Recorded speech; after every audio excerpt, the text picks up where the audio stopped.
The storm rolled in so fast it swallowed the desert. Wind cut across the painted rock station, like a knife sending loose snow tumbling off the roof and chasing anyone with sense back toward the pot-bellied stove inside the depot. But Cole McAllister wasn't inside. He stood stiff-backed at the edge of the platform collar, turned up, one hand resting on the shoulder of his 5-year-old son, Tomas. "Papa." "My face hurts," the boy murmured. "I know." "Just a little longer," Cole said, though truthfully he didn't know why the hell the freight office couldn't manage a simple delivery on time. Fencing wire oats and a new saddle blanket, that's all he needed. But delays were common in winter, and today the wind howled so hard it felt like the whole territory was shaking. Snow thickened into a curtain, and for a moment the world vanished in white. Then came the whistle. The train appeared through the veil of snow like a dark shadow being dragged across a frosted window. Wheels screeched, steam burst out, curling around the passengers, who stumbled toward solid ground. People hurried off their footsteps, crisp on frozen boards. And then Cole saw someone in white. She lingered at the last passenger car, a strange sight, a woman in a tattered wedding dress, barefoot on the freezing platform. Her posture was wrong, listing like her bones could no longer carry her weight. She clutched the rail knuckles, bone white beneath torn sleeves. Her hair whipped in the wind, sticking to a cheek streaked with dried blood. No one noticed her. Not until she fell. Her body hit the snow with a thud that sounded too soft for how violent it looked. The skirt of her wedding dress fanned out, soaking up red that kept spreading. Tomas gasped. "Papa, Papa, look!" Cole barely caught the boy's coat before he bolted. But the kid was quick, slipping free like a greased pig under a fence. Tomas stopped. The boy didn't stop. He ran straight toward the fallen woman, stumbling in the snow, arms pumping, breath puffing white. Cole's heartbeat kicked hard against his ribs as he shoved past 2 ranch hands and closed the distance, boots crunching with urgency. By the time he reached them, Tomas was already kneeling beside her. The boy pushed the woman's hair from her face. His mitten brushed her cheek gently, tenderly. Her eyelids fluttered. Cole felt something cold and sharp twist in his chest. "Papa." The boy's voice was small. "Papa, that's the woman from the drawer." The world tilted. Cole's breath left him in a harsh burst of steam. He stared at the face half buried in snow, pale, bruised, familiar, in a way that hollowed him out. No. No, it couldn't be. He hadn't spoken her name in years, hadn't let himself. Snow settled on her lashes. Her lips parted, forming a shape he knew better than any prayer. Cole sank to his knees. "Ayanna," he whispered. Her eyes cracked open, unfocused but searching for him. And then she went limp. The next minutes blurred. He lifted her too light, far too light, and carried her down Main Street while Rosa Delgado threw open the door of her boarding house. "Put her in the back room," Rosa ordered. "And get those boots off her feet, our ice." Cole lowered Ayanna onto a cot, swallowing the tightness in his throat. She didn't look like someone who chose to leave a man and child behind.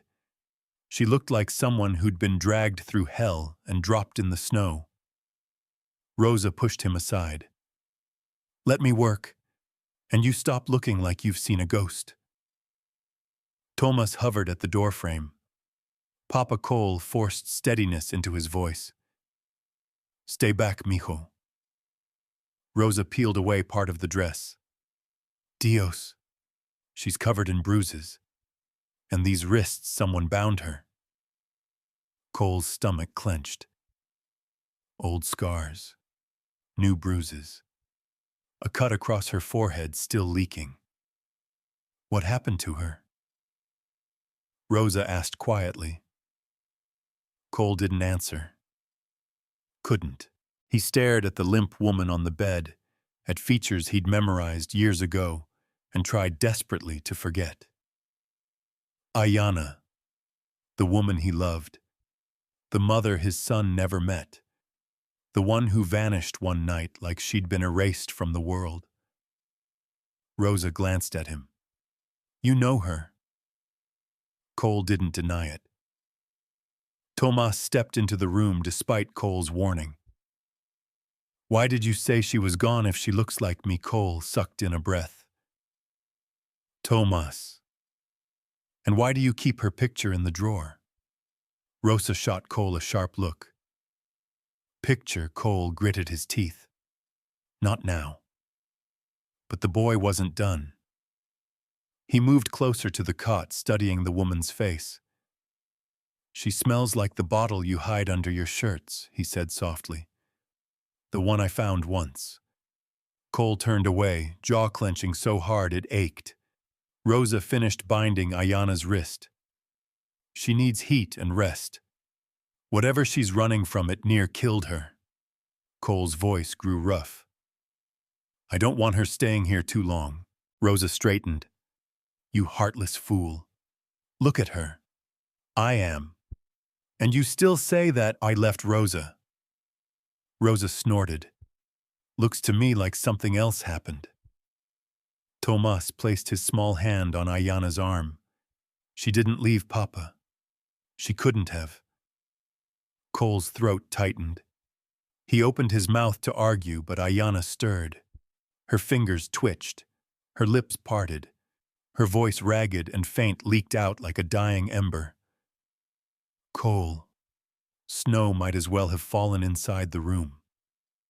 Rosa's eyes widened. She knows your name. Cole staggered back a step. She shouldn't. Why? Rosa demanded. Because she ran. Because she chose to. Because she didn't want me. Because she never loved me, but none of those explanations held weight anymore.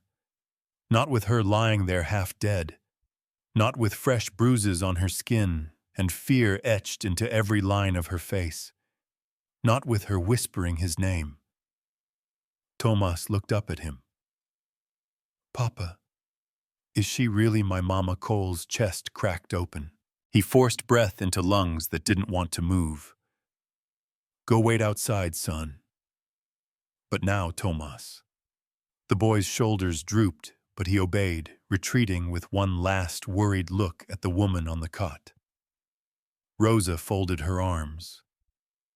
You lie to that boy again, and he'll never trust you. Cole didn't answer. He couldn't. Because the truth was back in town, bleeding in a wedding dress. That night, Cole sat alone by the fire at home. The storm hammered the windows. The flames threw orange light across the room, but he felt colder than the snow outside. He whispered her name once more, testing the weight of it. Ayanna. He should send her away when she woke. He should close this door forever. But he already knew he wouldn't. Whether she brought answers or destruction, she had returned. And the truth, whatever it was, would come with her. Ayanna woke up screaming.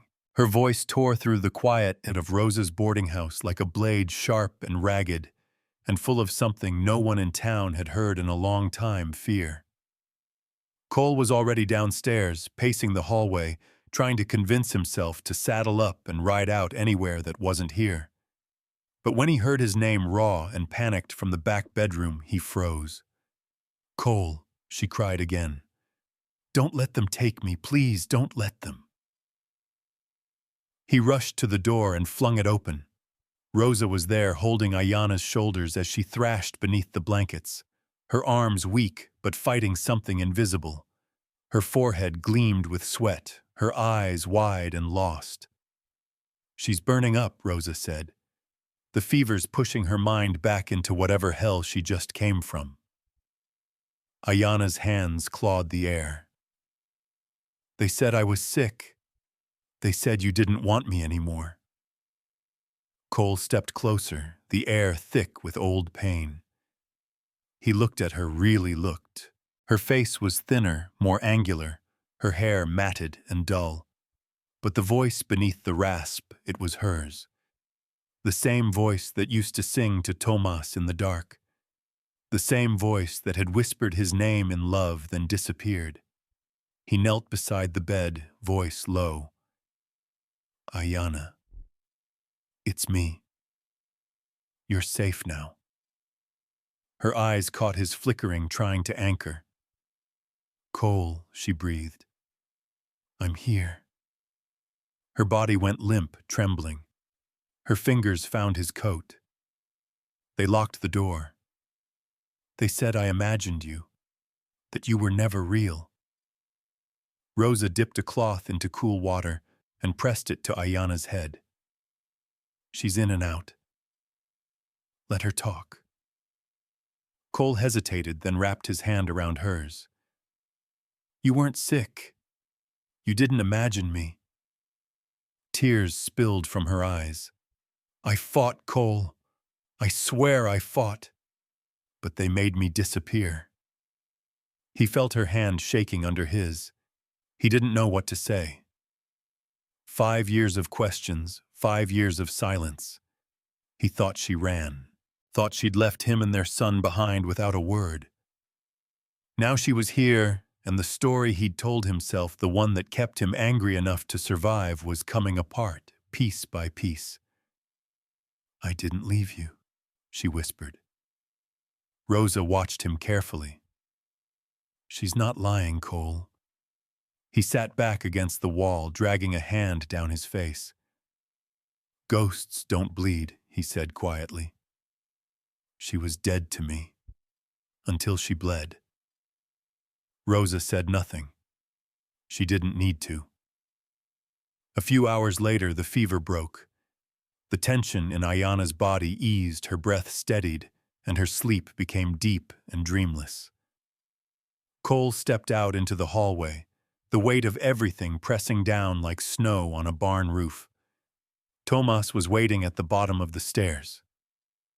Is she okay? He asked. Cole nodded, unsure how much to say. She's resting. Is she really my mama? The question punched harder than expected. Cole crouched beside the boy. She is. Tomas looked down at his boots. You said she left. I thought she had, Cole admitted. But I was wrong. The boy blinked up at him. Are you mad at her? I don't know yet, Cole said, honest. But I'm not mad at you. You did good today. That made Tomas smile just a little. Then he frowned. Why'd she wear a wedding dress if she wasn't getting married? Cole didn't have an answer. That thought hadn't left his mind since the train platform. Later that evening, Rosa pulled him aside in the kitchen. She needs someone to believe her, she said, pouring coffee. I've seen women come through here hiding bruises, running from bad men. But she ain't hiding. She's already been found. Cole leaned on the table. I thought she was dead. I know. I was ready to hate her for the rest of my life. Rosa looked him in the eye. Still feel that way. He didn't answer. Instead, he looked out the window.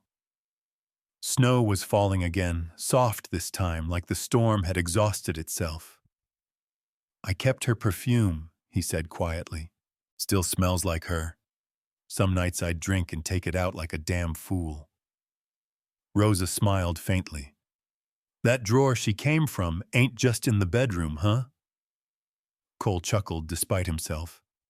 Then Rosa grew serious. You need to know something else. Right before she passed out this morning, she said a name. He turned. Who's? She said, Father Graft said you'd never come for me. Cole's blood chilled. Father Jeremiah Graft. The man who'd married them in secret. The same man who weeks later told Cole Ayana had run off with another man. Maybe she didn't disappear, Rosa said. Maybe someone erased her. Cole didn't sleep that night. He sat in the boarding house parlor with a loaded shotgun across his lap, not because he expected trouble, but because he felt it coming anyway. Ayanna stirred once, muttered something in Navajo, and fell quiet again. And all Cole could think about was the weight of a lie that lasted 5 years, a lie that robbed his son of a mother and him of the truth. If Father Graft was part of it, he had questions, and someone needed to answer. By morning, Ayanna could sit up. Rosa fed her broth while Tomas read aloud from one of his schoolbooks. The boy didn't fully understand who she was yet, but instinct told him to stay close. Cole stood in the doorway watching. Ayanna looked at him, her voice barely above a whisper. "I was supposed to be married yesterday." He raised an eyebrow. "To a man I never met. Eastern banker. Deal struck without me." She swallowed. "I ran the night before." Cole stepped inside. "That why you were in the dress?" She nodded. "They wanted me to look perfect. Picture-perfect bride, even after everything they'd done." "Who's they?" She looked up, her eyes clear now. "You'll find out," she said. "They're coming." The night brought silence, but not sleep. Cole stood by the window of the boarding house parlor, staring out at the empty street. Snowflakes drifted lazily now, no longer howling, but falling soft, as if the storm had only come to announce her. The stove behind him crackled gently. Upstairs, Ayanna slept fitfully. Every now and then she muttered in Navajo words he didn't understand but somehow still felt. His fingers brushed against the edge of his coat pocket, touching something small and smooth. The perfume bottle. He didn't know why he brought it tonight. Maybe to remind himself this wasn't some dream playing tricks on his heart. That she was real flesh and blood, bruised and breathing in the room above. "Papa." A soft voice broke the silence. Cole turned. Tomas stood in the hallway, blanket clutched around his shoulders, hair mussed from sleep. "You should be in bed, son." "I heard talking," the boy said, then paused. Or maybe, remembering. Cole smiled faintly and motioned him over. Tomas padded across the wooden floor and climbed into his father's lap, like he was still 5 months old instead of 5 years.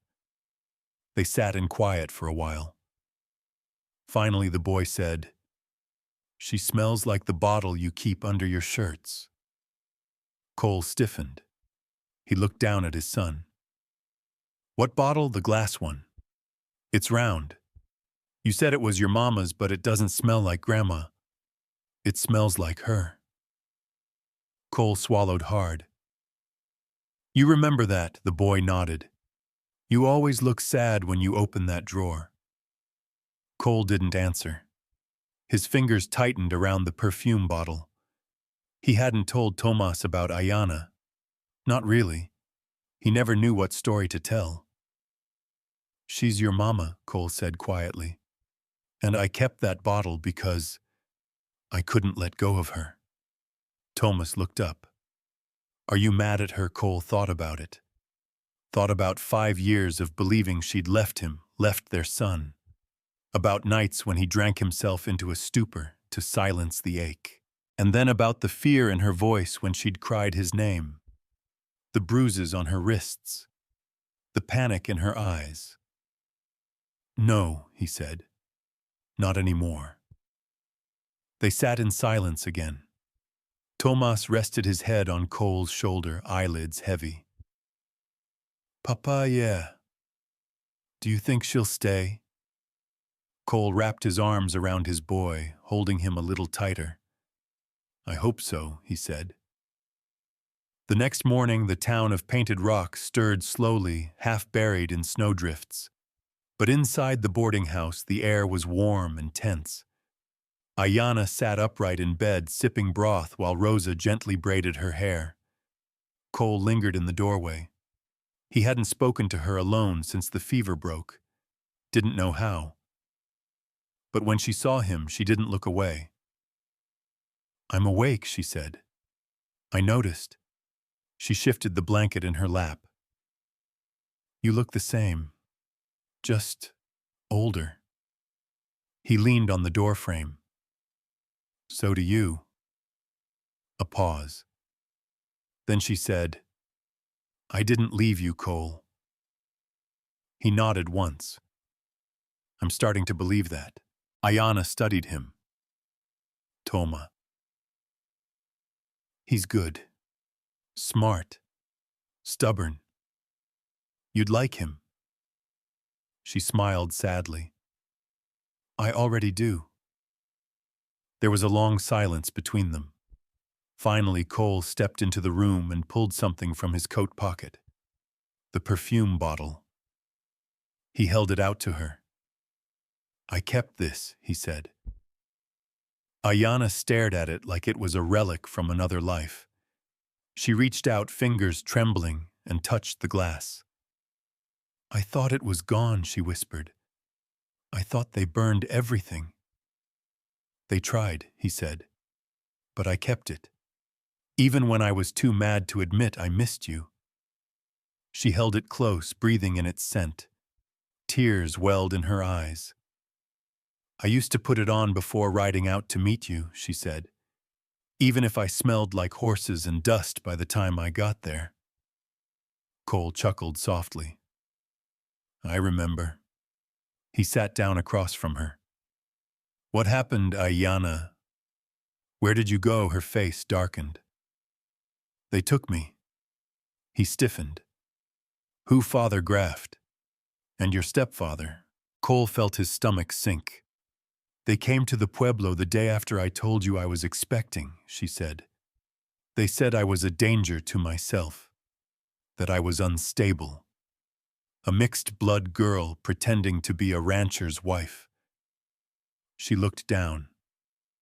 "They said you were never going to marry me, that you'd paid them to get rid of me quietly."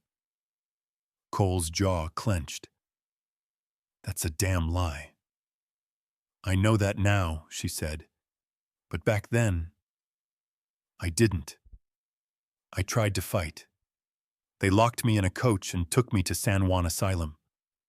"Jesus Christ. I was there for 3 years," she continued. "Drugged. Moved from ward to ward. I escaped once. They found me within days." Cole's fists curled in his lap. "I wrote you," she said. "Letters, dozens. I never got a single one." "They must have intercepted them," she said bitterly. "They needed me to stay gone. And when the asylum shut down last year, they moved me to a boarding house in Winslow." Cole stared at her. "That's where you got on the train." She nodded. "They planned a wedding. Said if I married this banker, they'd wipe my record. Give me freedom." I ran," she said, "in the dress they gave me."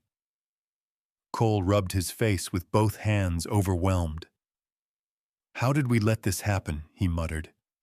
"How the hell did I not know, because they made sure you wouldn't?" Later that day, while Ayanna rested, Rosa pulled Cole aside. "There's someone you should talk to," she said. "Sister Miriam. She used to work at San Juan before it closed.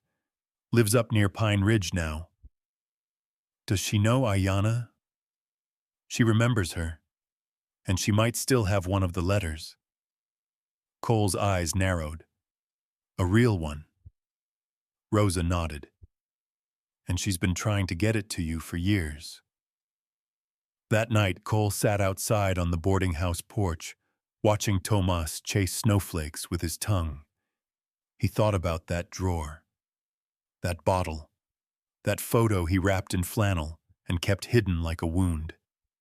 And he thought about the letter. If one of them survived, how many others were lost inside? Ayanna slept again, peacefully this time. The fever was gone, but the ghosts weren't. They were just starting to speak. The letter came in a cracked, leather-bound satchel. Rosa handed it to Cole just after breakfast. Her hands trembled slightly, whether from age or the weight of what she was carrying, he couldn't tell. "It came early this morning," she said. "A rider brought it from Pine Ridge." Cole wiped his hands on a towel and took the satchel. It was heavier than he expected. Inside were 3 items: a folded letter, a rosary, and a torn piece of stationery, with Sister Miriam's name scratched in the corner.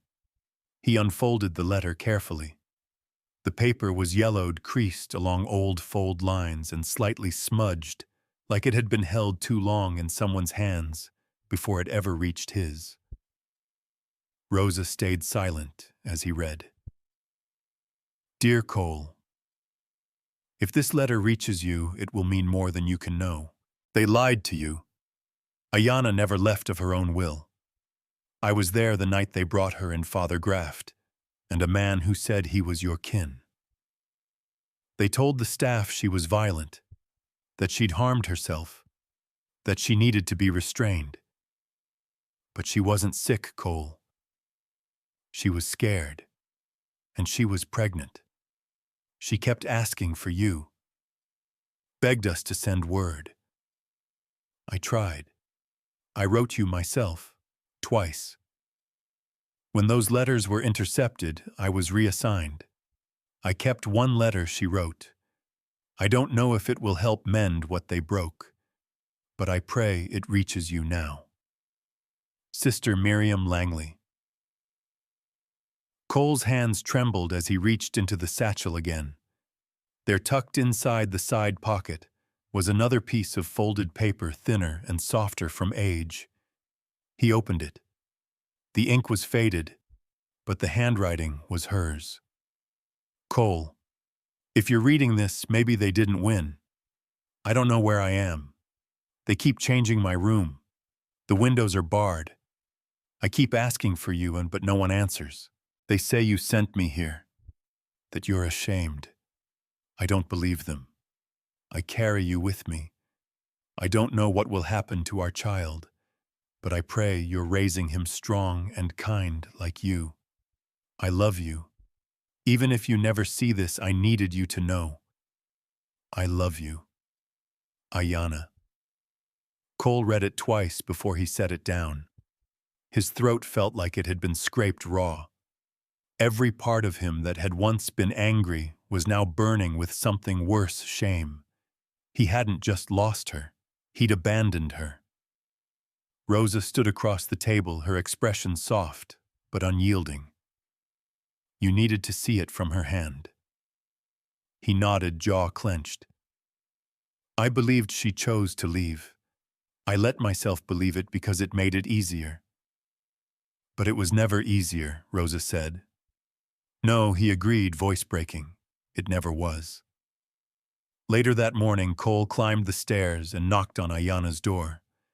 She sat upright in the bed, eyes alert but cautious hands folded in her lap. When she saw the papers in his hand, she went still. Rosa gave me something, he said. From Sister Miriam. She didn't answer.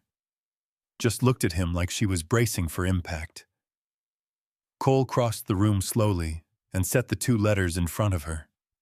He didn't speak. He let her read. As her eyes moved across the pages, her breath hitched.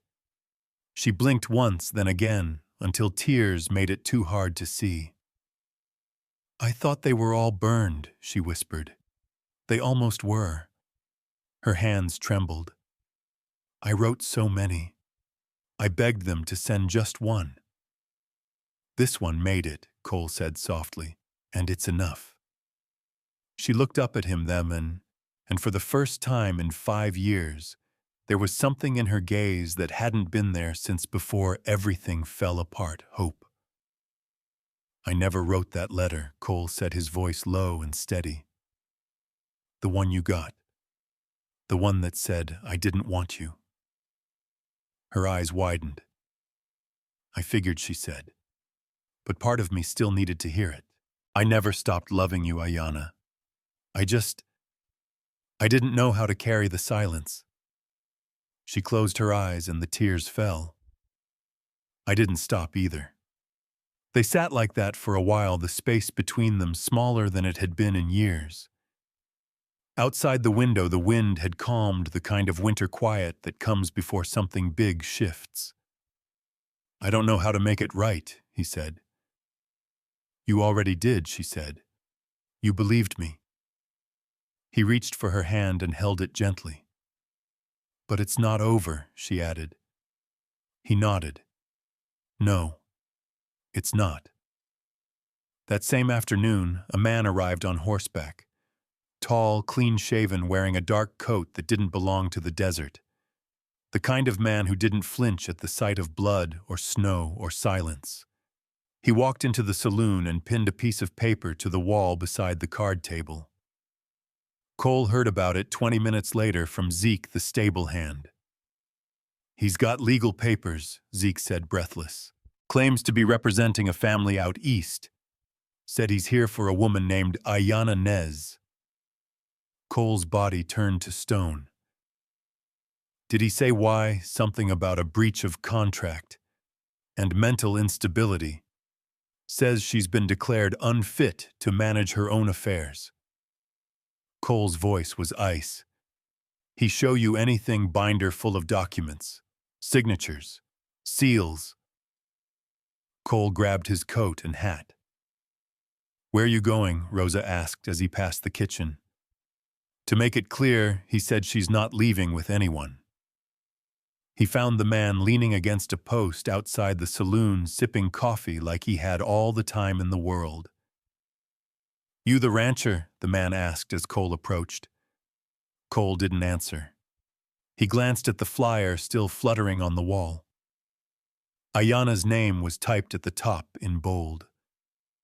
She's under my care, Cole said. You'll be leaving now. The man smiled thinly. Name's Jacob Worth. I work for the Sloan family. You might have heard of them. I don't care who you work for.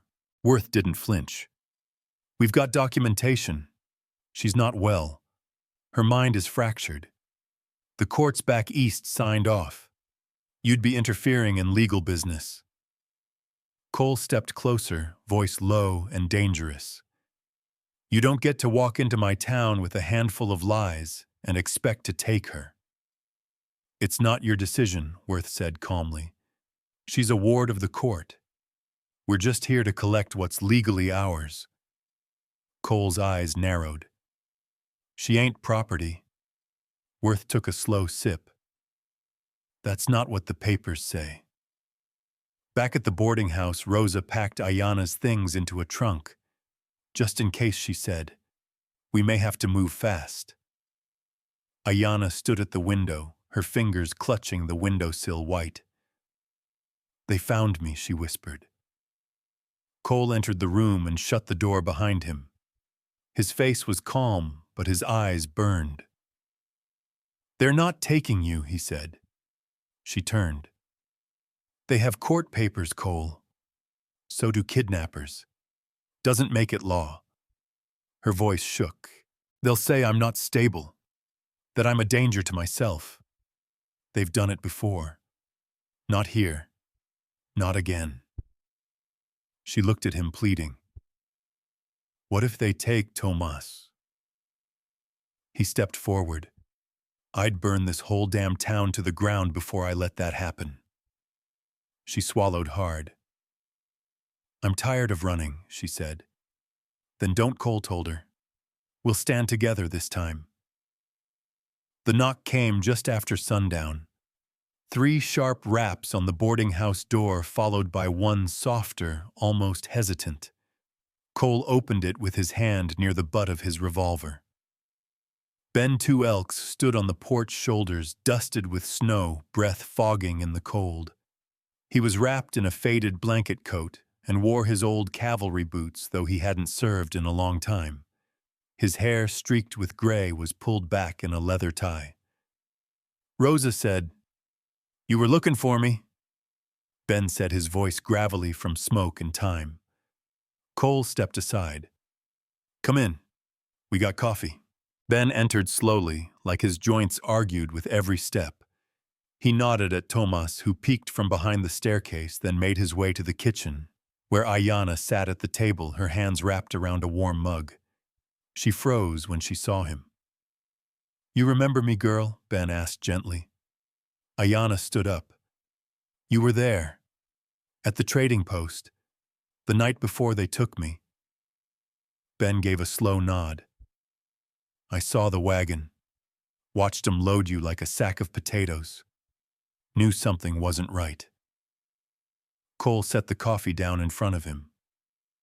"Why didn't you speak up back then?" Ben didn't touch the cup. He looked at Cole with eyes full of old pain. "Because I'd already spoken up once. About the same preacher. About a girl from Gallup who ended up disappearing. They didn't listen. Just called me drunk and part Injun." He leaned forward, voice low. "But I remember what I saw. And I remember who I saw." Ayana's hands trembled. "Did you see my father?" Ben nodded slowly. "He was there. So was Graft. Your father signed some papers. Didn't even look at you. Just said it was for the best." She sat back down, face pale.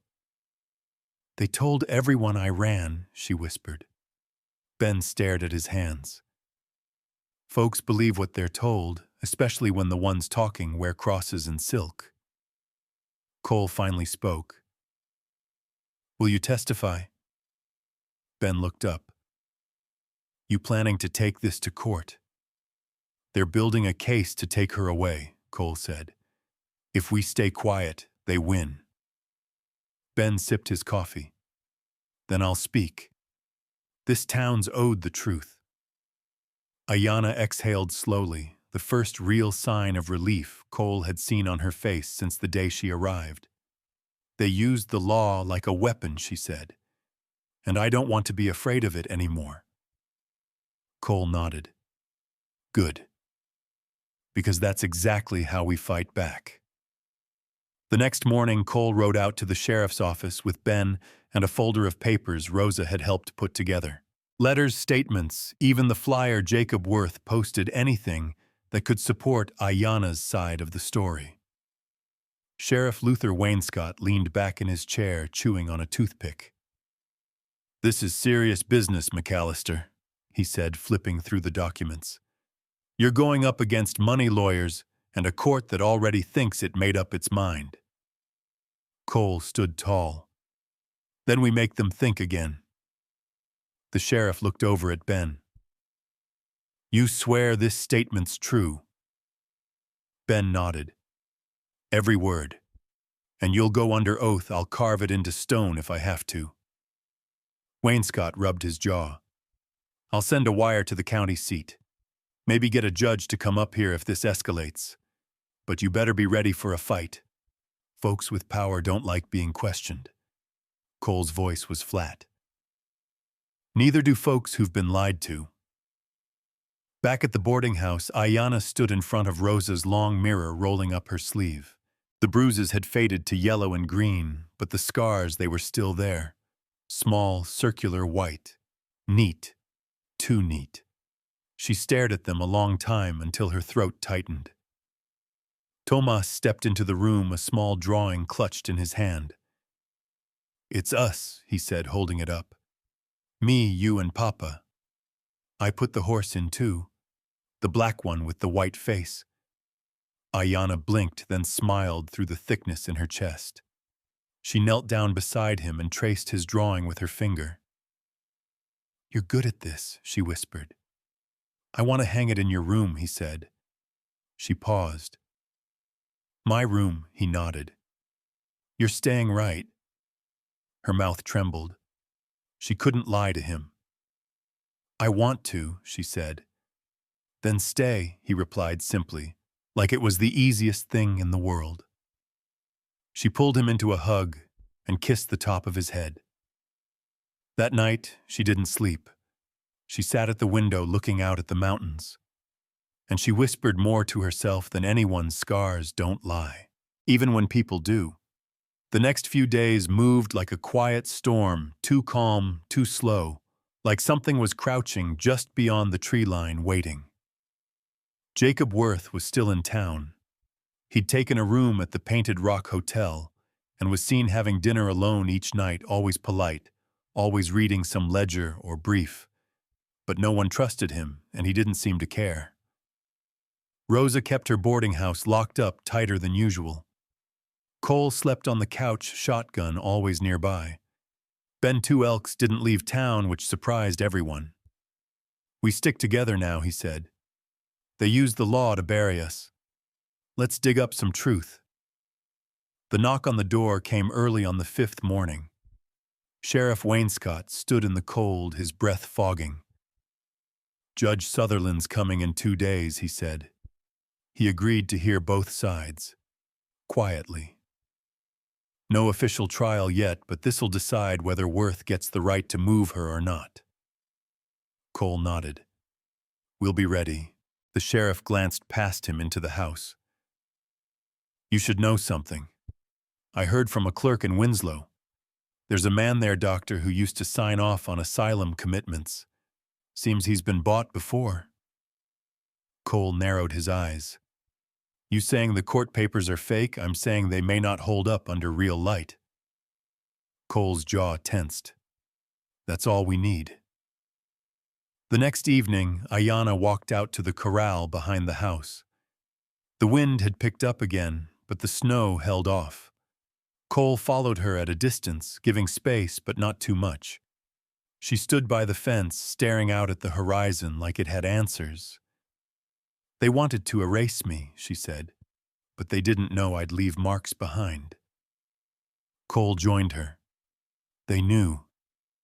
That's why they tried so hard." Ayanna looked at him. "Do you think we'll win? I think we've already started to," he said. "The fact that you're here, that you survived. That boy inside, he doesn't know you're broken. He only knows you're his mama." She closed her eyes, tears slipping silently down her cheeks. "I don't feel brave, Cole. Brave doesn't feel like anything," he said. "It just keeps going." The judge arrived under gray skies and tight security. Cole stood near the edge of the train platform, his arms crossed, hat low over his brow, as the locomotive hissed and groaned to a stop. From the first-class car stepped a short man in a wool coat that cost more than most folks made in a season. Judge Sutherland, older than expected, with clear eyes and a face that said he didn't tolerate much. 2 deputies followed, both young and sharp-eyed, not local. The judge took one look around the snowy street and said, "Let's make this quick. I hate the cold." Cole didn't flinch. "You'll want to hear what we've got before deciding anything." Judge Sutherland raised an eyebrow. "You the rancher I am. I was told this was a custody review hearing, a case of mental instability and a woman failing to uphold a legally sanctioned agreement." Cole's jaw twitched. "What you were told was a lie in a 3-piece suit." The judge glanced at the deputies. "Where is the woman in question? She's safe. And she's willing to speak. But only if this isn't a trap." The judge smirked faintly. "Mr. McAllister, I may be many things, but I don't work for the devil." Cole stepped forward. "Then you'd better prepare yourself. You're about to meet the woman he tried to bury." Back at Rosa's, Ayanna sat at the kitchen table wearing one of Rosa's clean wool dresses and trying to keep her hands from shaking. Ben Two Elks sat beside her, calm as stone. Tomas peeked around the doorframe. "Is the judge going to take you away?" "No," Ayanna said softly, not knowing if it was a promise or a prayer. Cole entered a minute later, trailed by the judge and both deputies. Sutherland looked around the house with thinly veiled judgment, like everything was a little too crooked, a little too dusty. Ayanna stood. He looked her over with clinical interest. "Ms. Nez." Yes, Your Honor. You look healthy to me. She wasn't, Cole cut in. Not when she got here. And what am I to believe changed that? She escaped, Cole said. She didn't recover. She survived. The judge didn't blink. Survived what 5 years in institutions, multiple illegal transfers, a forced engagement to a man twice her age. She has physical evidence and witness testimony. Sutherland folded his arms, and the opposing party, Jacob Worth Cole, said, "Staying at the hotel. You'll find him rehearsing his lies." By noon, both sides sat in the old church hall the sheriff opened up as neutral ground. The judge sat near the altar with papers stacked before him. Rosa Ben and Ayanna on one side, Worth now smug in a crisp vest and tie on the other. Cole stood in the middle, arms folded. "I'll hear from Ms. Nez first," the judge said. Ayanna stepped forward, her voice steady. "They told me I was sick," she said. "Said I had delusions. That I'd imagined my relationship, my pregnancy, my entire life." She looked right at Worth. "They locked me away based on a letter that Cole never wrote. A diagnosis no one ever explained. They erased me with ink and signatures." Worth smirked. "Your Honor, we have the legal documentation." "I'm not finished," Ayanna said, and her voice cracked like a whip. Everyone in the room went still. "I begged for help," she said. "I wrote dozens of letters. None were sent. I was transferred without review, drugged, threatened, promised release if I married into the Sloan family. My freedom came with a ring and no name on it but theirs." The judge's brows lifted slightly. "Do you have proof?" Rosa stepped forward, holding the letter from Sister Miriam. "Written by a nun who worked the asylum," she said. "She kept one letter Ayanna wrote. Sent it to us last week." The judge read in silence for a long time. Then he looked at Worth. "You're unusually quiet." "I respect the performance," Worth said smoothly. "But it doesn't erase legal standing. I have notarized documents from Dr. Cyrus Bell in Winslow, stating that Ms. Nez exhibited violent delusions, self-harm, and paranoia. She was deemed unfit by 2 separate institutions." Cole's face darkened. "Funny," he said, reaching into his coat. "I went looking for Dr. Bell." He placed a folded paper on the judge's table. "Turns out he died in '89, 2 years before that evaluation was signed." The judge leaned forward. "You're certain?" Cole nodded. "And that's not all. Take a look at who else signed the commitment form." The judge unfolded the second document. His eyes moved down the page slowly, then stopped. "George McAllister," he read aloud. Cole said nothing. "Your father?" the judge asked. "My stepfather," Cole replied coldly. "He never liked Ayanna. Thought she was beneath our family. Said she'd cost me land respect. Looks like he made sure she disappeared for good." Ben stepped forward. "I saw them that night. Cole's father, Father Graft, and 2 men I didn't know. Ayanna was in a nightdress, crying. She didn't go willing." The room went still. Worth finally lost the calm in his voice. "You can't take their word over court orders and state-certified doctors." The judge held up a hand. "I can. And I might." He looked around the room. "Seems to me we've got ourselves a forged medical record, a fraudulent signature, and a woman who was silenced for 5 years with no just cause." He turned to Ayanna. "Ms. Nez, would you like to formally revoke any previous agreements or obligations tied to the Sloan family?" "I would," she said. "And I want an investigation opened into every place they sent me." The judge stood. "Then I declare this hearing suspended pending full review." You are not to be removed from this county, and as of now you are free of all external custody claims." Ayanna exhaled shakily. Cole reached for her hand, and this time she didn't pull away. Worth rose from his chair, face red. "This isn't over." "No," Cole said, "it's just starting." That night, as the wind howled outside again, Rosa poured 3 whiskeys and passed them around the table. "To the truth," she said. "To freedom," Ben added. Cole raised his glass. "To her." Ayanna smiled, tired but strong. "Thank you," she whispered. But even as the fire crackled and their glasses clinked, no one fully relaxed. Because now they had enemies, and enemies always regroup. The sky over Painted Rock turned dark faster than usual. Storms had a way of showing up without warning out here, but this one wasn't made of clouds. It wore a black hat and a grin that didn't touch the eyes. He came in on a tall, chestnut gelding saddle, worn but polished boots, cleaner than any man who worked for a living. Folks watched from behind shop windows as he rode straight through town and tied off in front of the Painted Rock Hotel. He asked no questions, but the way he looked around made it clear he already knew the answers. His name was Amos Pryor, and he used to ride with Graft back when father was more title than calling.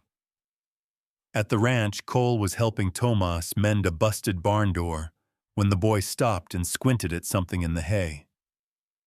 "Papa, there's something buried here." Cole wiped his hands and walked over. "What kind of something?" Tomas tugged at a rusty latch.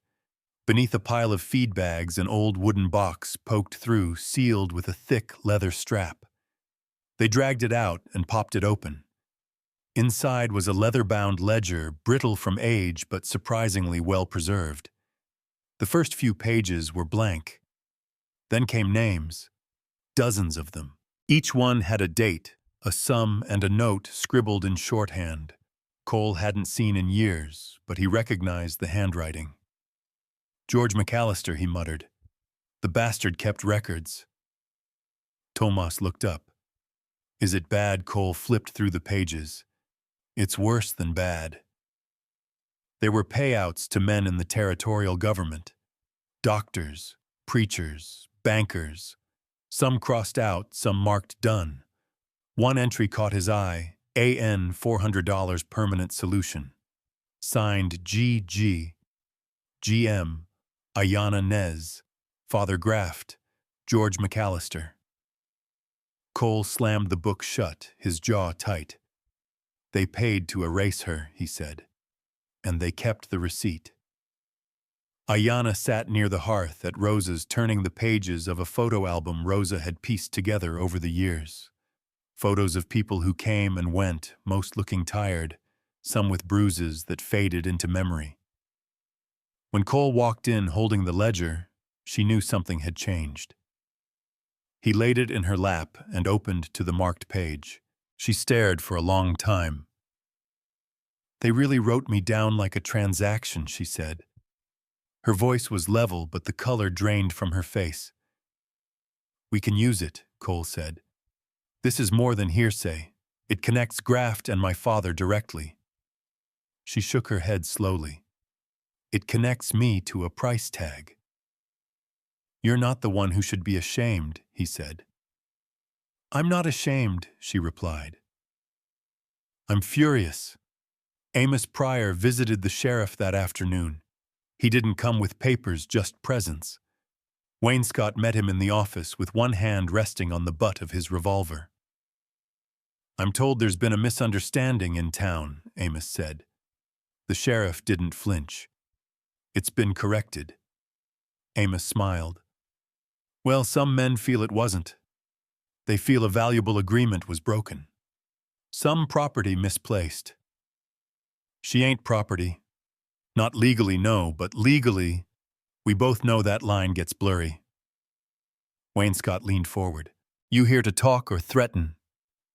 "I'm here to remind you that when the East sends a man west, it ain't just for the view." The sheriff stood. You remind anyone who sent you we don't play those games in Painted Rock anymore. Amos tipped his hat. We'll see. That night, Cole couldn't sleep. He sat at the kitchen table flipping through the ledger again. Every name was a weight. Every dollar a betrayal. Ayanna joined him quietly, wrapping a shawl around her shoulders. She sat across from him and picked up the ledger. They bought a preacher, she said. They bought my father. I'm not sure that one even took much convincing. She looked at Cole. Do you think they bought you too? Back then, he swallowed. Not with money. With silence. I wanted to believe you left. That way I didn't have to ask why. She nodded slowly.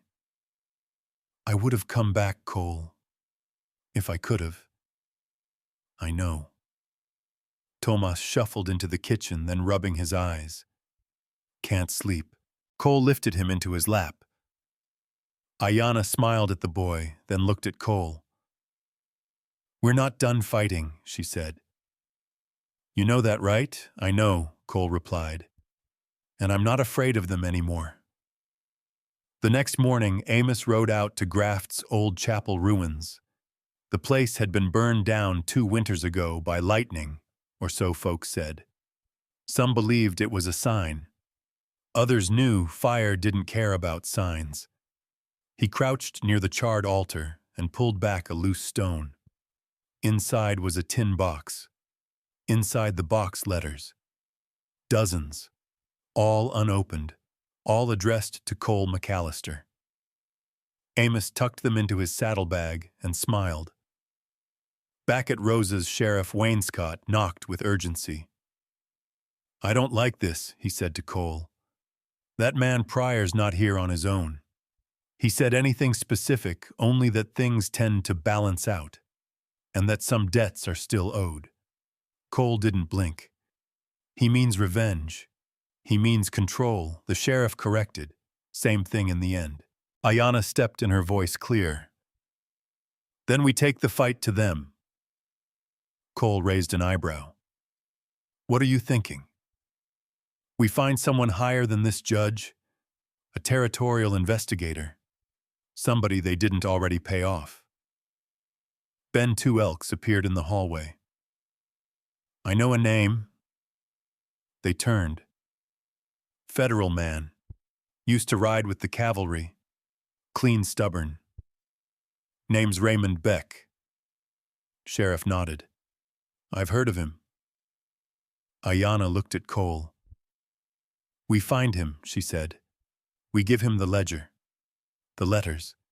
Everything. We burn it down the right way. Cole closed the ledger. All right, he said. Then we start writing.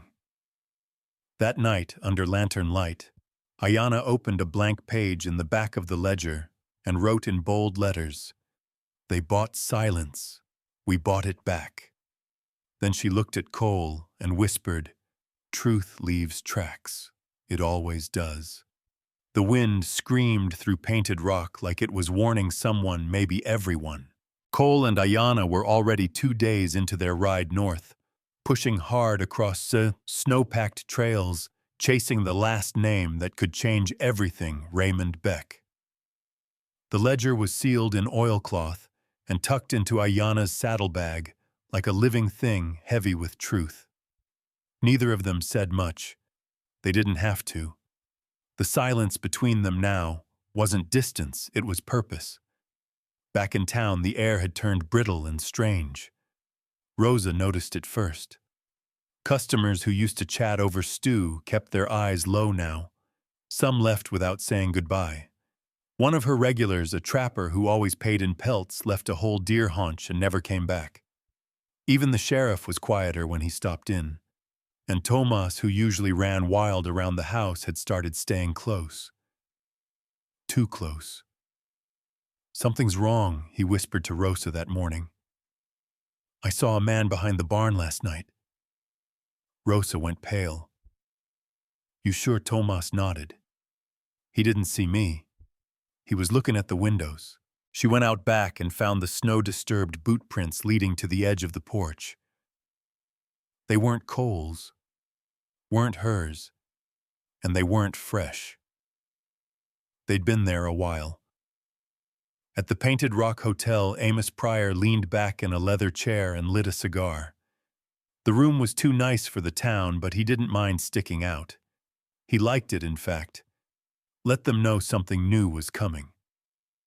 He poured himself a finger of rye and flipped through the stack of letters he'd recovered from Graft's old chapel box. Every single one was from Ayanna to Cole, dated, desperate, raw. He pulled one from the pile, the last one she'd written before the attempted wedding. I dreamed of you last night, of the porch, the smell of your coat. I woke up to a nurse shaking me. I screamed your name and they gave me more medicine. I don't know what's real anymore. Please find me, Cole. Please. He tucked that one into his breast pocket. Not because he cared, because he knew exactly who else would. That night, Rosa locked every window and checked the bolts twice. She kept her father's rifle behind the flour sack in the pantry and didn't hesitate to load it. Tomas sat at the table drawing a picture of the horse he wanted when he got older. Rosa, he asked quietly, what happens if they come back? She knelt beside him. Then they'll wish they hadn't. But she knew it wasn't that simple. Painted Rock wasn't a town that ran on justice. It ran on silence. And folks were getting paid to stay quiet again. What scared her most was that someone had been in the house. She discovered it when she went to clean the guest room. The drawer with the extra linens had been disturbed. Nothing was taken, at least nothing obvious. Except one thing.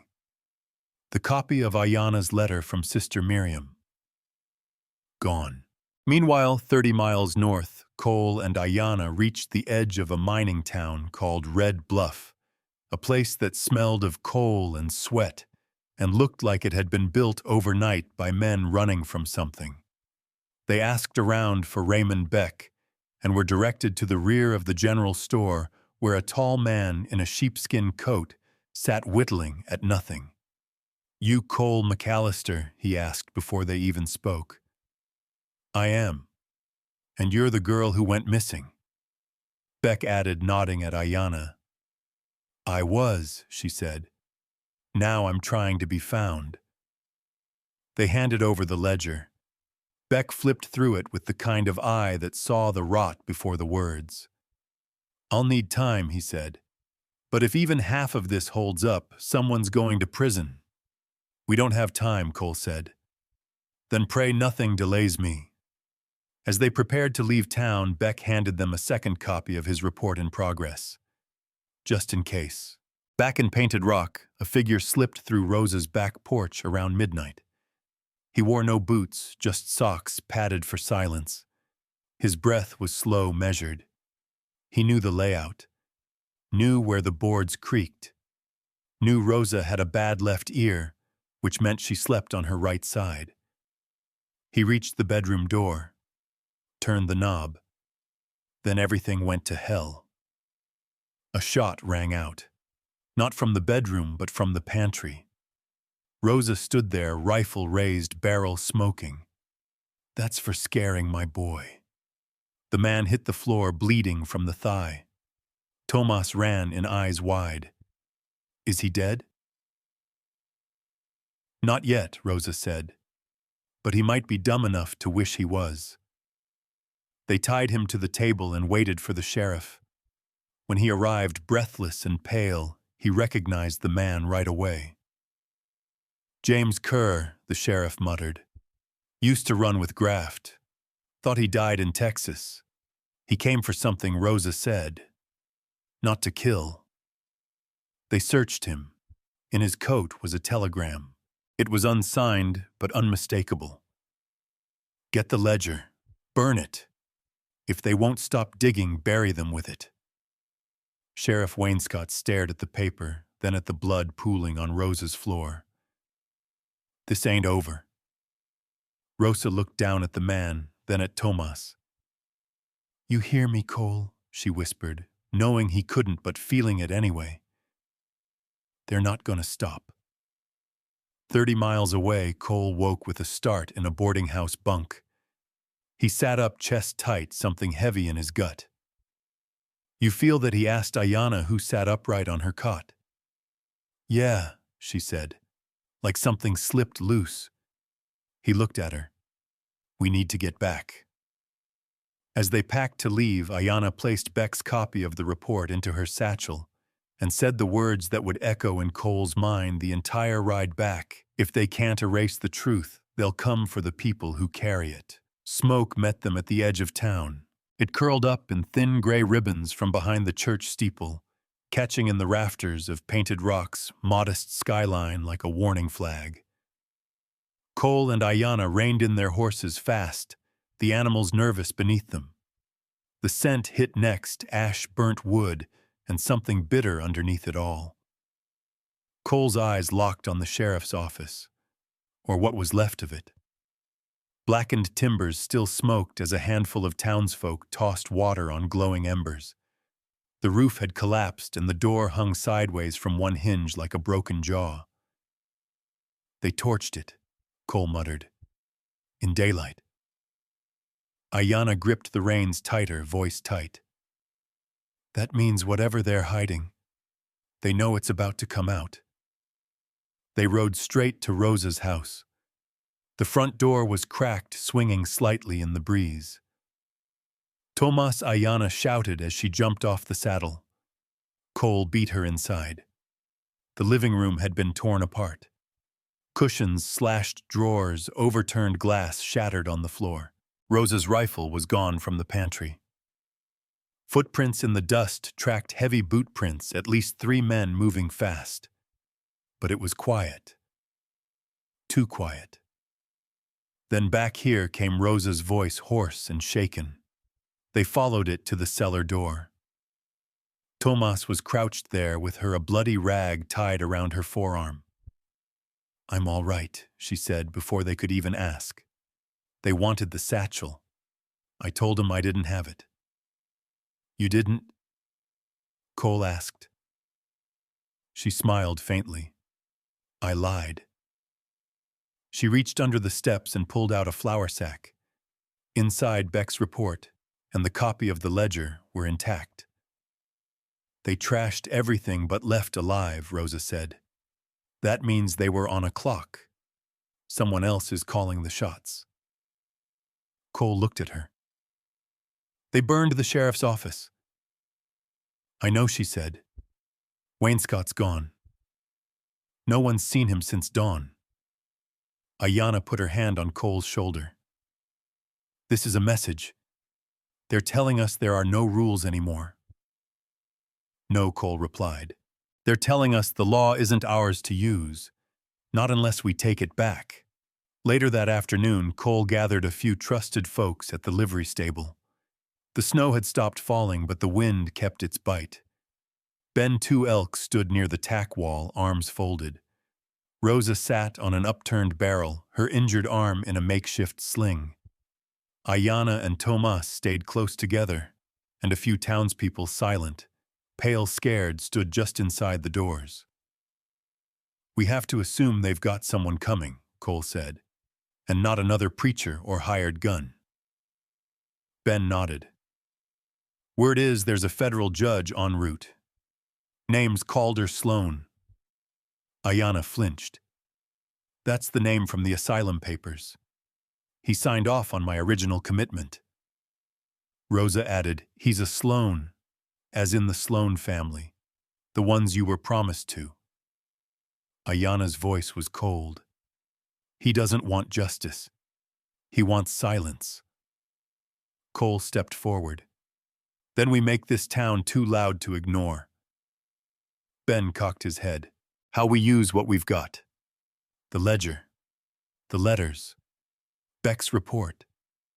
And we show it to every soul in this town. Rosa raised an eyebrow. You think public opinion's enough? No, Cole said. But if enough of us stand up, we make it harder for them to lie. They set up at the church ruins where the community still met on Sundays since the fire. They nailed the pages of the ledger and report to the walls like scripture. Ayanna stood in front of them holding the letter that proved everything. Townsfolk gathered. Old men. Mothers. Miners. A few young cowboys who looked uncomfortable but curious. She began speaking. They took 5 years from me. Locked me away without trial. Paid doctors to lie. Paid judges to sign my freedom away. But I'm here now, and I won't be quiet. Someone in the back called out, "Why now?" "Why speak now?" Ayanna answered without hesitation. "Because the fire they started is burning through everything, but this time it's not gonna stop at me." There was silence. Then an old ranch hand stepped forward. "I knew her daddy," he said. "Mean son of a bitch. Always thought he talked a little too fancy for a man with calluses." A woman near the front added, "My cousin was sent to the same place. They said she wandered off. We never saw her again." One by one, voices rose. It wasn't anger yet, but it was doubt. And that was a start. That night, as they tried to sleep in the back rooms of the saloon, one of the few places left untouched, Ben stood guard while Cole sat beside Ayanna and stared out the window. She traced the edge of the ledger with her finger. "I thought we were winning," she said softly. "We are," Cole replied. "But they're changing the rules." She looked over at him. "What if it's not enough?" Cole met her eyes. "Then we burn the whole damn system down and build something better." Tomas stirred from across the room. "Is it morning yet?" he mumbled. Ayanna walked over and tucked him back under the blanket. "Not yet, baby. But it's close." By dawn, word had spread that Judge Calder Sloan was arriving by private coach unannounced and uninvited. Cole rode out alone to meet him at the crossroads just outside town. The carriage was black with curtained windows and 2 men riding flank with rifles. Cole dismounted and stood in the road. The coach stopped. The door opened. A man stepped out with a cane and a smirk. "You must be the rancher," he said. "And you're the reason hell keeps freezing over," Cole answered. Judge Sloan chuckled. "I'm here on a legal matter. Nothing more. You're here to bury the truth. But it's already been dug up." Sloan pulled out a stack of papers. "These say otherwise." Cole didn't move. "We've got our own stack." "You threatening the court?" Sloan asked. "No," Cole replied. "Just promising it won't be the only one heard." Sloan tapped his cane against the road, once like a gavel. "We'll see, Mr. McAllister. Courts aren't decided in barns and saloons." Cole tipped his hat.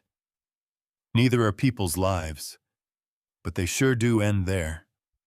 The town hall hadn't seen a crowd like this since the winter of '87 when the old bridge collapsed and folks fought over who got lumber first.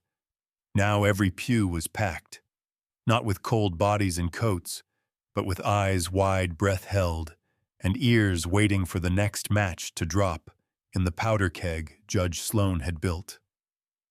The man himself stood at the center, his robe crisp despite the dusty floor. His voice filled the rafters. "This is not a trial," he said. "It is an emergency legal hearing to determine the mental and legal status of Ms. Ayanna Nez, formerly committed under federal order and now disputing that commitment."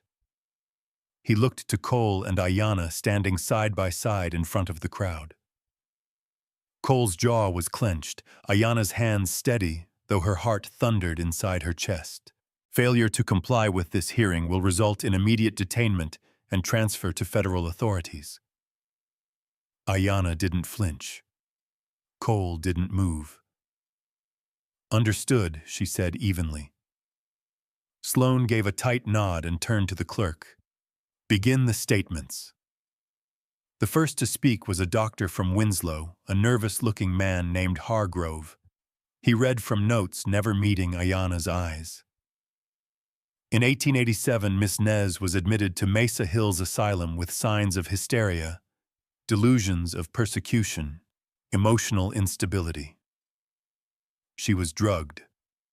Rosa called from the gallery, her voice firm and unwavering. They gave her laudanum until she couldn't say her own name. Order Sloan barked, slamming a gavel against the bench someone had dusted off for the occasion. We have signed affidavits, Hargrove continued, voice thinner now. Her behavior included fits of rage and confusion regarding familial relationships. She claimed to be with child, though medical records show no such evidence. Ayana stepped forward. Her voice cut the silence clean. You want evidence? She reached into her coat and unfolded a yellowed, creased letter. This is a copy of the medical report hidden from my original file. It states I miscarried in January of that year. The nurse who wrote it, Sister Miriam, kept her own record. I bled for days. They told me the baby was in my head. Sloan narrowed his eyes. Your word versus an institution. Ben Two Elks rose slowly. Her word and mine. Cole gave a nod. Ben walked to the front slower than he used to, but each step steady. The hall watched in silence. I was there the night she was taken. They dragged her in a nightgown into a covered wagon. Her father took the money. I tried to speak up, but no one listened. No one ever listens to us. The judge sneered. You expect the court to take a drunkard's memory as fact? Ben looked him square in the face. I've been drunk, never been blind. A ripple of murmurs passed through the hall. Sloan waved it down and looked to the next name on his list. And the boy. Tomas. Gasps rippled through the room. You want to question my son? Ayana's voice cracked like thunder. We need clarity, Sloan said. You claim he's yours, that he was taken, but no record exists of a birth or baptism. We need testimony. Cole stepped forward, shoulders tight. That boy's not a tool for your war. Sloan raised a brow. Then you admit you have no legal claim to him. Silence fell like snow, until a voice rang out from the back. I have something to say about that. Raymond Beck stepped into the hall, snow clinging to his coat, a satchel slung over one shoulder. Dust followed him like smoke as he made his way forward. You're out of order, Sloan barked, his face flushed. No, Judge Beck said, calm as a winter pond. You are. He reached into the satchel and pulled out a stack of papers bound with twine. These are reports from 5 territories, signed testimonies, copies of checks, transcripts of phone lines, all tying Judge Calder Sloan to illegal institutional commitments, land seizures, and the disappearance of 18 women over the last decade. The room erupted in gasps. Sloan's face paled, then flushed red with fury. This is slander. It's evidence, Beck said, slamming the papers on the bench. And it's being delivered to the territorial marshal within the hour. You're not just dirty. You're a cornerstone of the machine. Ayana stepped forward beside Beck. He signed my commitment and covered the others. Sloan laughed bitterly. You people think you'll change anything with your little crusade. The system doesn't fall for one girl's story. Ayana looked him dead in the eyes. Maybe not, but it sure shakes when she tells the truth out loud. A pause. Then Rosa stood. Then Ben. Then others, quiet folks, usually unnoticed, rose with them. Dozens now. Some with tears. Some with clenched jaws. Is this court even legal? Someone asked aloud. Beck raised a hand. It's not. Sloan's overreaching his jurisdiction. I'm placing him under investigation, effective immediately. Sloane tried to move, but the deputy's Wainscot's boys, who'd been silent in the corner, stepped forward, rifles angled low but firm. Cole turned to Ayanna, heart hammering in his chest. "It's over." "No," she said, her voice soft but sure. "It's just beginning." That night, Painted Rock didn't sleep. They came to Rosa's house in twos and threes, voices raw and open. Some cried, some stayed silent, but they stayed. They shared stories they'd never dared whisper before, about cousins who vanished after mental evaluations, about land signed away after a woman was deemed unstable. Names, places, moments, they all spilled out like floodwater finally breaking past a dam. Beck worked through the night copying evidence, sealing records, logging names. Ben pulled a harmonica from his coat and played an old sorrowful song no one knew he could.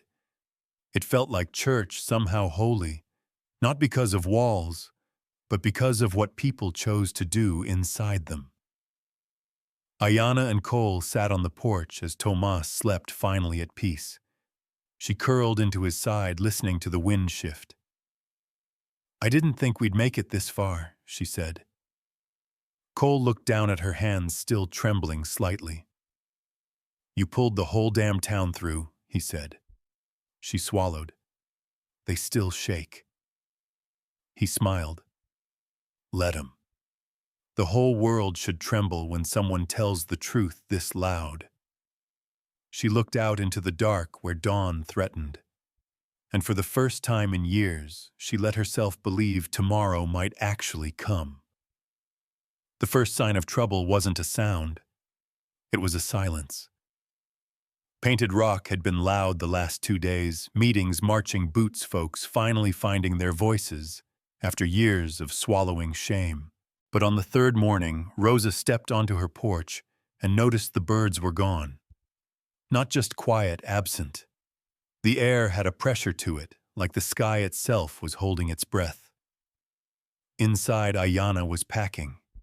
She didn't want to, but she'd seen enough storms in her life to know when the air changes, you don't just sit still. Tomas helped fold clothes too serious for his age. "They're scared again," he said quietly. "Everyone." "They have reason to be," she replied. "But we're not running. Not yet." Beck hadn't come back the night before. He'd ridden out to deliver documents to the territorial marshal, promising to return before sunset. He didn't. That morning, his horse stumbled back into town, riderless, mud-caked, bleeding from the flank. Cole caught the reins.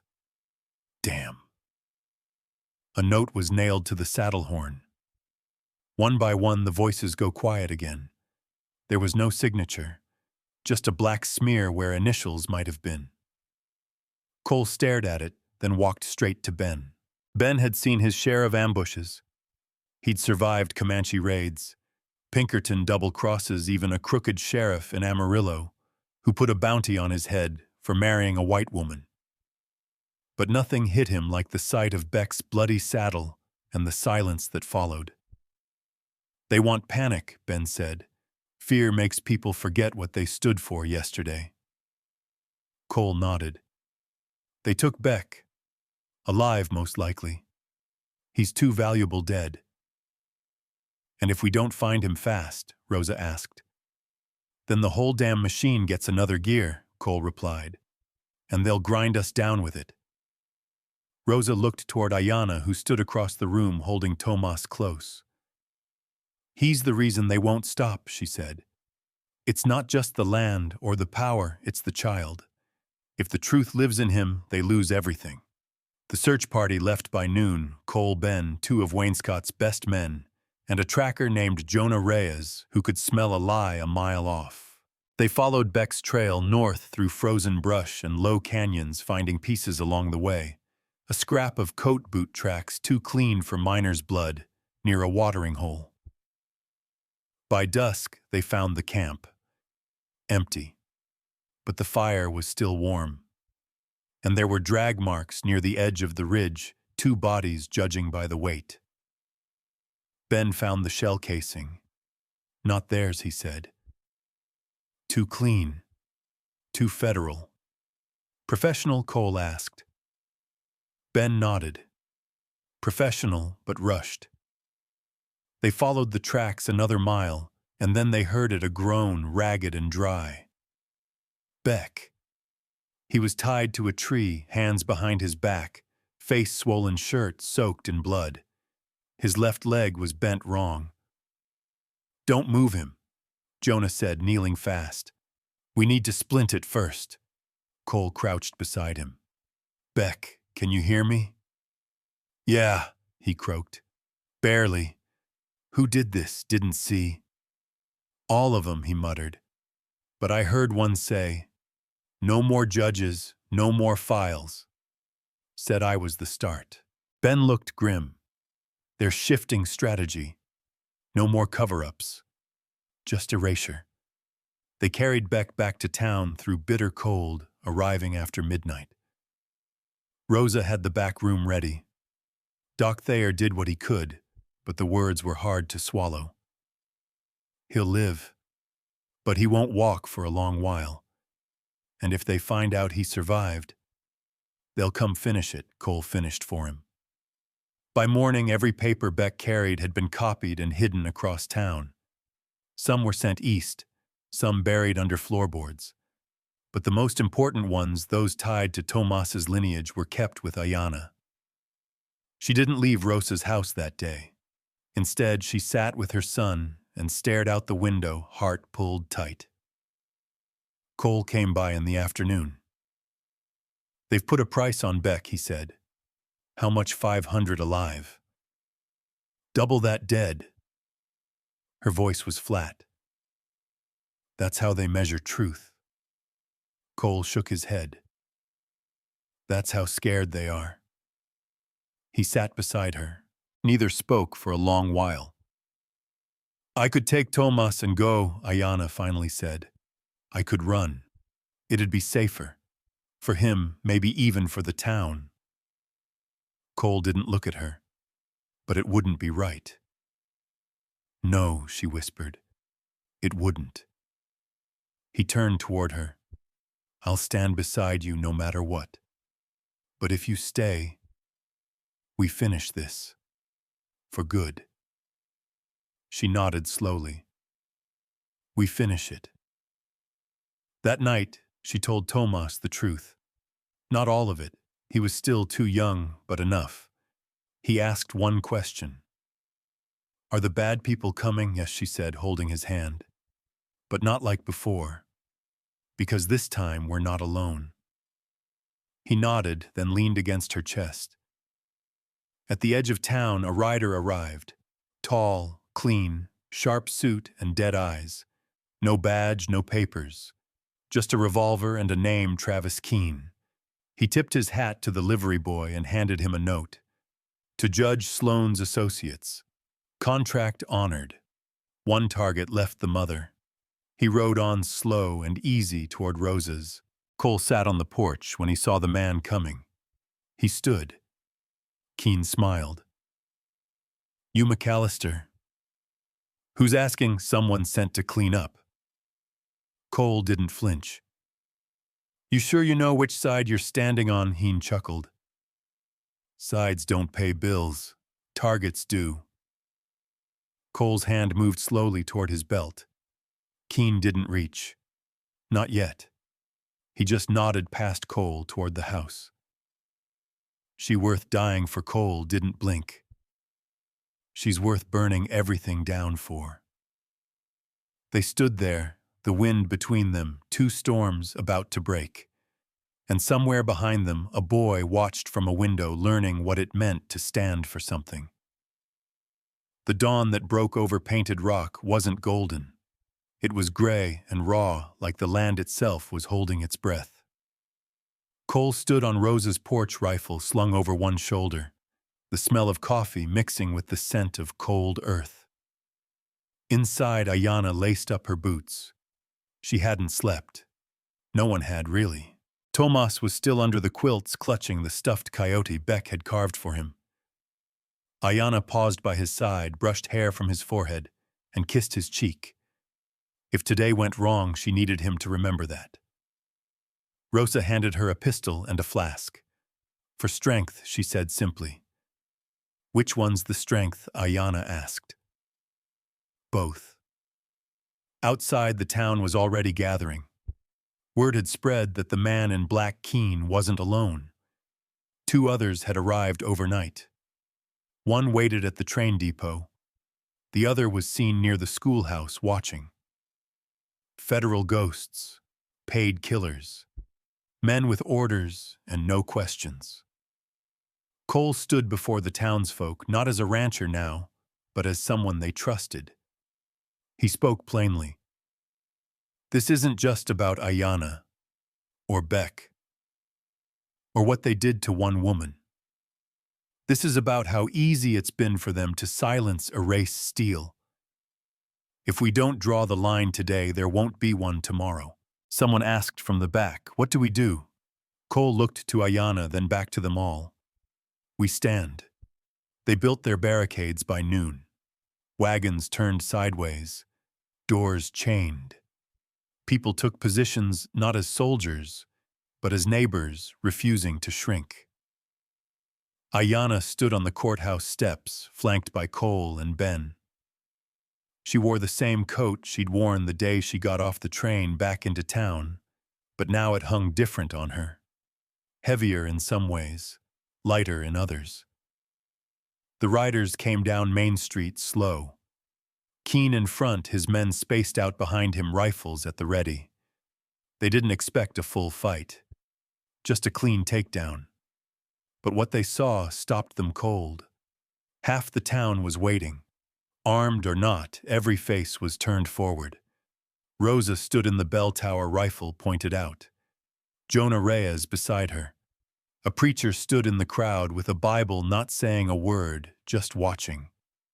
Keen pulled his horse to a stop. Dust settled. Wind moved. Cole stepped forward.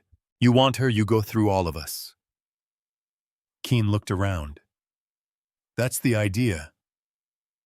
He started to dismount but paused. His eyes met Ayana's. You're making this hard. She didn't blink. It was never supposed to be easy. His jaw clenched. And then came the shot. No one saw who fired first, but in seconds it erupted. Bullets tore through the street. Screams echoed off walls. Horses bucked. Glass shattered. Cole pulled Ayana down behind the steps as Ben returned fire, calm as a man patching a roof. Keen's men tried to flank the church, but Rosa picked one off before he reached the alley. The other ducked behind the blacksmith's shed, firing wildly until Jonah's second shot dropped him. The fight didn't last long. It never does when people fight like they've got nothing left to lose. Keen tried to run. Cole caught him halfway up the ridge road. He didn't kill him. Didn't even hit him. He just stood in front of him, rifle lowered, eyes burning. You came to erase her, Cole said. Now she's all anyone's gonna remember. Keen looked around, saw the smoke, the bodies, the eyes watching, and he dropped his gun. The next week passed in slow rebuild. Marshal Dawson arrived 2 days after the dust settled.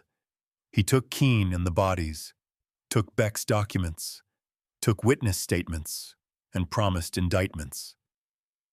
By spring, Sloan was sentenced.